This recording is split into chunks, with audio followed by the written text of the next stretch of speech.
The silence on Mars is not peaceful. It is absolute, consuming. For astronaut Alara Vance, that chilling quiet became the soundtrack to her despair. Her mission, Mars Ares VI, was intended as the crown jewel of human endurance, a long-duration geological survey of the Val's Mariner Ris. However, on Sol 135, a rogue, unprecedented dust storm descended. It wasn't the force of the wind that nearly killed her, but the abrasive static charge that fried every exposed circuit. The storm destroyed her pressurized rover, and more critically, the high-gain antenna array that linked her to Earth. Now, she was marooned, 150 kilometers from the rudimentary habitation unit, with only 2 weeks of contingency oxygen and rapidly dwindling, calorie-rich rations. The maroon landscape, once a spectacle of geologic wonder, was suddenly transformed into a beautiful, hostile tomb, vast and indifferent to her plight. In the harrowing weeks that followed, Alara clung to routine like a fragile anchor in a tempest. She was meticulous, rationing power down to the microwatt, purifying meltwater from subsurface ice with grim determination, and recording detailed status reports into a redundant internal suit log, knowing deep down that no one would ever hear them. Her voice, husky and strained from the constant recycling of air, was the only human sound in a geological continent defined by dust and rock. Her daily trek was a brutal, slow-motion crawl across sharp scree and energy-sapping dunes. Each step was an exhausting negotiation with gravity and fatigue, the thin atmosphere offering no comfort. One evening, huddled in a cramped, rocky overhang while a weak, cold sun dipped below the horizon, she stared out as the tiny, scarred moon Phobos sliced silently across the crimson sky. The cosmic ballet triggered a wave of overwhelming despair. She realized she was no longer an explorer. She was a survivor waiting for the inevitable expiry date on her life support. The raw, guttural fear she had successfully suppressed for Sols finally broke its restraints, and she allowed herself a single, desperate, soundless sob, the moisture instantly condensing on the inside of her helmet visor. It was the lowest point of her journey, the moment where hope felt less like motivation and more like a cruel, deceptive joke. Yet the next morning, as the sun painted the sky in shades of gold and rust, the disciplined explorer within her resurfaced.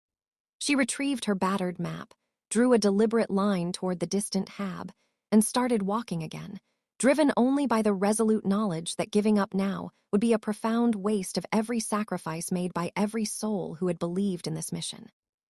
She walked for 12 sols, the days bleeding into a monotonous cycle of thirst, aching muscles, and the mechanical hiss of her oxygen tank. The breaking point seemed to arrive on the afternoon of Sol 147. She was navigating a treacherous, seemingly endless dune field, the fine regolith threatening to seize up her joints, and her suit systems were flashing a barrage of red alerts, screaming warnings about her critically low power reserves. She had just calculated the grim truth. Less than 48 hours of functional life support remained. It was then, in the heart of her exhaustion, that she experienced a flicker of something new. It was not a visual cue. The horizon was clear, but an auditory one. A faint, high-pitched static, an electrical crackling in her helmet feed. Instinctively, she stopped, dismissing it first as a system malfunction, a final desperate trick played by her oxygen-starved mind. She removed a heavy glove, pressed her ear against the thick composite shell of her helmet, desperately trying to hear anything beyond the monotonous, mechanical hum of her own life support. The crackle returned, clearer and stronger this time, instantly resolving into a patterned, rhythmic pulse. Beep, beep, beep.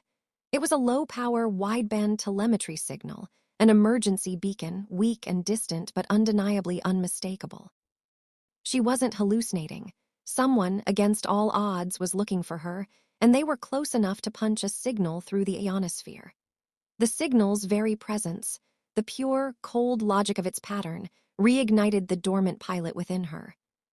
With a burst of adrenaline she hadn't known she possessed, she calibrated her internal compass, adjusted the gain on her receiver until the pattern was steady, and started running toward the signal's source, stumbling through the ochre dust, no longer walking, but fleeing death toward life. High above the red planet, aboard the Odyssey relief vessel, the search team had been running on the thinnest margins of possibility and sheer, desperate faith. Commander Davies and his crew were ready to declare the search over when their deep space radar finally caught the ghost of Alara's suit beacon, which had been accidentally jostled and triggered during her final tumble. Below, Alara watched as a tremendous shadow suddenly grew enormous on the ground before her, followed by the terrifying, deafening roar of retro thrusters fighting the thin Martian atmosphere.